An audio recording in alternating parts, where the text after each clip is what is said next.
Well, I'm Bruce Johanson. I'm the president of the Ontonagon County Historical Society, and we're happy to welcome you to our lighthouse. Well, thank you very much. This is the westernmost lighthouse in Michigan. It was built in 1866, replacing the original wooden frame lighthouse that was built here in 1851. Ontonagon was from 1850 up to just after the Civil War, probably the busiest and largest port on Lake Superior. Really? 55% of the copper that was produced in the United States for the Union War effort came from this area. Wow. And it started with the Ontonagon rock, right? The Ontonagon boulder, which, by the way, we have, the original, of course, is in the Smithsonian, but we have an exact size replica of it, an actual casting in our museum. Wow. If you'd like to see that later, I'd be happy to show it to you. Yeah, I just was reading about Douglas Houghton's trip. In 1840. He was the first state geologist. Yeah. Actually, he was a botanist and a medical doctor. Right. He was the only man of science in Michigan at that time. So if you're a scientist, you could do anything. If you're a scientist, you wear a number of hats. Anyway, this lighthouse, as I said, was built in 1866. Most lighthouses of this class, and you get some outside pictures of, you'll see what I mean. This is called the schoolhouse lighthouse, schoolhouse architecture. It looked like a little schoolhouse with a bell and so forth on it. The part we're standing in right now was added in 1890. It's a 19-foot by 19-foot kitchen.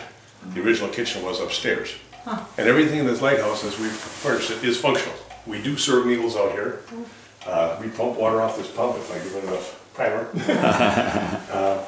The stove works, all the kitchen uses wood and coal. As you can see, as we came in, we had a very ample supply of coal available. Yes. But this was probably one of the most challenging parts of the restoration, because we had to gut this room right down to the ground. This floor you're standing on was put in about 4 years ago. And it's oil finished as the original was. It's not varnished. Yeah. But everything in here, like I say, works, functions, and we try to keep the thing as authentic as possible. Don't look too closely at that battery-powered clock. The first domestic electricity was put in here in 1916, original fixtures and bulbs. You won't see light filaments like that in many places. Anyway, if you come in here, we make no pretenses about this room at all.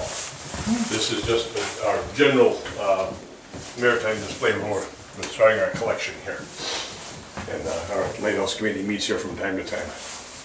I was telling you about the beach accretion. I'll show you more later, but here's the lighthouse keeper sitting on the beach with his infant son in 1900. The beach was here. Wow. Now it's a quarter of a mile that way, of course. Right. Adjutant General had sent a surplus Mexican war cannon to Ontonagon to protect the harbor against British incursions. There was this paranoia in Michigan about Canada being over there. Don't forget, in the War of 1812, Detroit had been occupied by the British for 2 years. Okay. So there was always this fear. So, they didn't want these developing copper mines to fall under British control. So they sent a cannon here. You wonder what a 6-pounder could do against Her Majesty's fleet sailing up the Ontonagon River, but it made people feel better. So on the 4th of July, they would roll this thing out, and they would just put a charge in it and throw a cannonball at it and fire it, and then someone would read the Declaration of Independence. They'd have a sailboat race.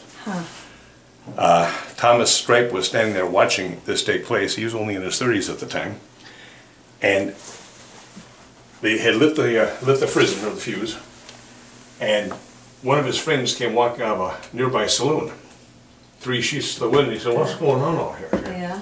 And Stripe jumped forward. He said, "Get out of the line of fire." Pushed the man out of the way. The gun went off, took Stripe's arm off. And you can imagine what a cannonball like this does. Oh wow. Yeah. Oh, it's like he just took his arm. Well, it come out at about 750 feet per second out of that cannon. Really? Yeah, and this is not the cannonball, of course, on Lake Superior, but this is. Is that made of lead? No, that's iron. Iron.